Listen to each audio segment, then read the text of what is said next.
The next news that I want to talk about is the land sale at Jalan Tembusu. Quite sought after, quite anticipated. So it came out to be 768 million, broken down into a land cost, right, per plot ratio of 1,302 PSF PPR. So what are my 3 takeaways from this particular land sale, right, and this particular article, as a matter of fact? So Jalan Tembusu coming in at $1,302 per square feet per plot ratio makes one of the more recent land sales at Thiam Siew Avenue. The one is bought by Hoi Hup Sunway. I feel that would make that particular plot look like a good deal, because the per square feet differential it's for land cost is only at 10%. So let's see, right? I'm quite excited and quite I'm paying quite a bit of attention to this particular land sale, because if that comes in at, if Thiam Siew, right, launches at about 2.8, 2.9, which they can, considering their land cost, I feel it will be represent pretty good value for money and something interesting to take a look at, the Thiam Siew Avenue plot. And that is also a big plot. They can potentially build up to 800 units over there. They may split up into 2 different developments, but pretty interesting. Yeah, and I actually feel Thiam Siew, that site may be a better location as compared, right? It's not too far away from one another, Jalan Tembusu and Thiam Siew, but Jalan Tembusu will be nearer to the MRT, nearer to the Amber MRT. The Thiam Siew one will be slightly further away from the MRT, but Thiam Siew one, I believe, will be in closer proximity to the good school, Kong Hwa. Yes, Kong Hwa, correct.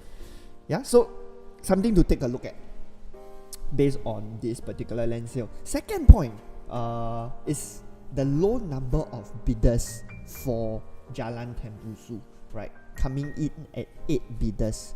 So whenever the number of bids for GLS falls under 10, I usually classify that as low number of bidders. You just have to compare this to Daintree residences in 2018. That came in at 24 bidders. Okay. While this is primarily, I put it down to some concerns after cooling measures. So if you've watched our cooling measures videos, the multiple videos that we've put out on cooling measures, the developers are the one that are being targeted by the government, right? Because the government have increased their ABSD from 2018 at 15% to 30%, and today at 45% ABSD. So they have been warned by the government. But the main reason why I feel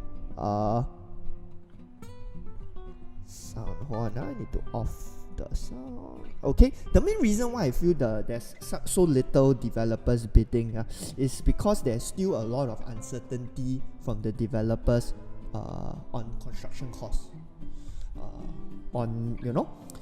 Because the borders are closing up again because of Omicron, and they have no real sight as to how much is going to be their cost for construction.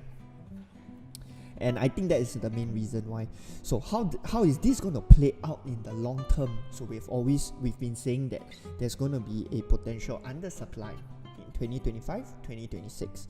The low number of bidders today compared, and on top of the cooling measures and everything, right, is only going to make that undersupply in 2025, 2026 more pronounced, and going to cause a sharper increase in the prices. Remember, for those of you who follow us, right, the analogy of the spring. So how do you position this for yourself, right, you as a buyer in the market today? Basically, it shows, right, it is a 99-year leasehold development at District 15, Jalan Tembusu. They're going to have to launch at 2004, 2005 per square feet. It brings into attention all the current developments in that area right now. So yes, Thiam Siew looks interesting. Alright, but Thiam Siew is still going to be future price. The current prices in the whole in the vicinity, District 15, we have our Amber Park, we have our Neon, we have our coastlines. They suddenly appear to be a lot more. I wouldn't say they are cheap, right? They are not cheap. I would go to the extent to say they are a lot more acceptable in terms of the kind of price points that you'll be paying for those current developments lah. Of course, you need to have confidence that in the future the prices are going to continue to rise in that area, and based on this and CDL, furthermore, right, CDL coming in setting new benchmark prices, it goes to show the developers have confidence in the fact that the District 15 area still has room to run in terms of per square feet increment, and also the fact that the area has always been an area of high demand lah. Because in this market, the developers can no longer afford to hoard their land. They need to sell all the land within the 5-year mark. If what is 45, this plot are 45% ABSD that they have to pay. Okay, so rambling a little bit, but yeah, all this news makes the current prices look acceptable. Go and take a look at those developments else, right? Thiam Siew Avenue, quite interesting to take a look at.